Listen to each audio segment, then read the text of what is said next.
All right, guys. Looks like we're live. It's been a while. How have you guys been? Let me get this camera situated. There we go. All right, folks.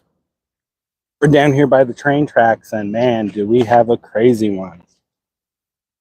Some more New Orleans police ineptitude or incompetence. So let's just get started, and I'll give you my thoughts here in a minute.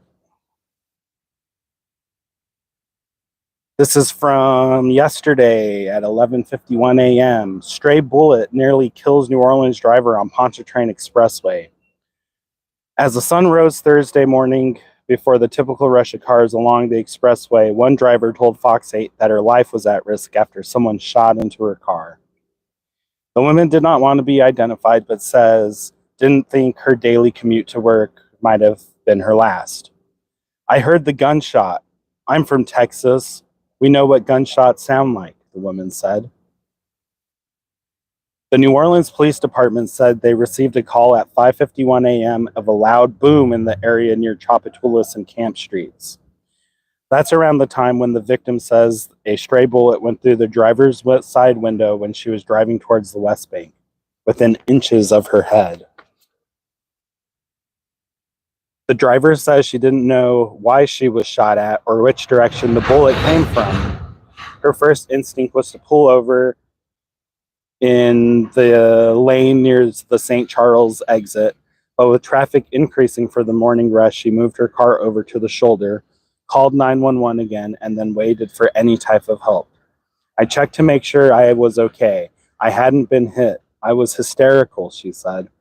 The NOPD says a unit was sent to the area of the shooting 7 minutes after the call, but could not find the driver waiting on the side of the highway.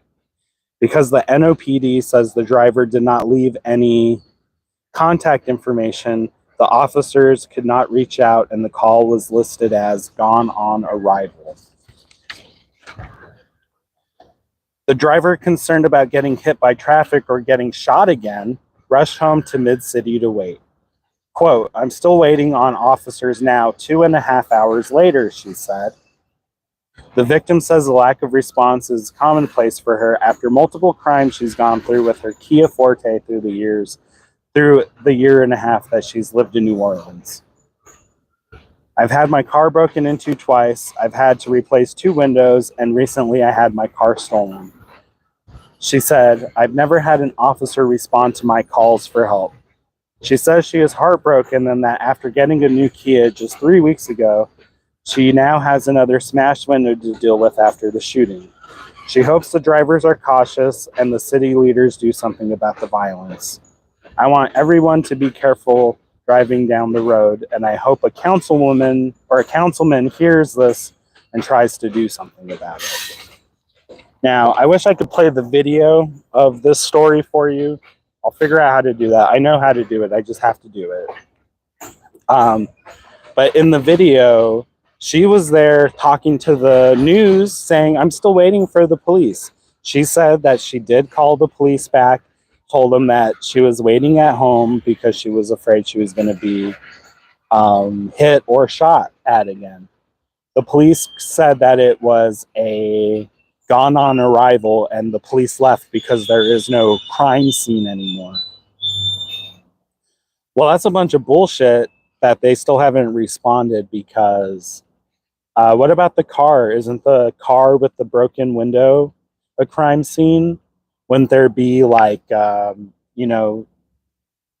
evidence to a crime there? Maybe the bullet is in the car. Especially after hitting glass, bullets slow quite a bit. And they start to tumble too. So, I'm probably going to guess that bullet wasn't a through and through. It's probably somewhere in the car. Probably stuck in the paneling between the passenger door and the outside part of the door, It's just crazy. The NOPD response time to that is nuts. It was pretty much non-existent.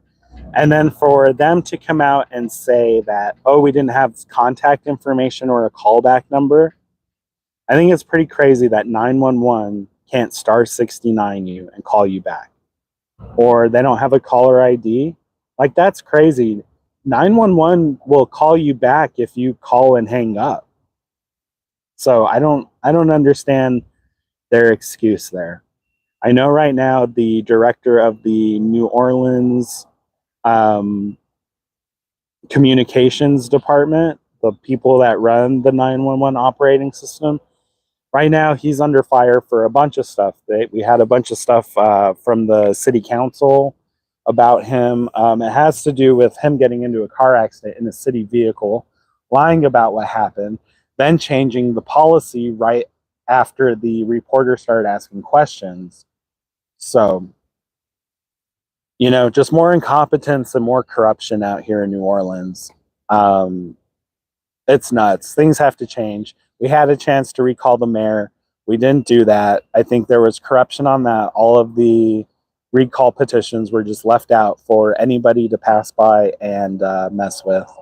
So there we go. We need some reform. We need better trained police. I think we need a police reform here in New Orleans. I don't think we need to defund police at all. That's definitely not what I'm saying, but there definitely needs to be a reform.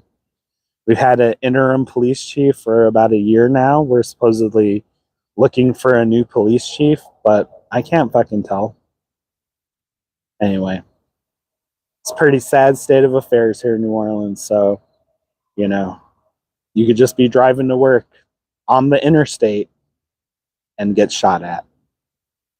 And then when you call the police, they're like, well, you weren't there where you were being shot at, so there's nothing we can do. That's pretty fucked up. Anyway, guys, remember to stay well regulated. I'll be wearing my body armor when I drive.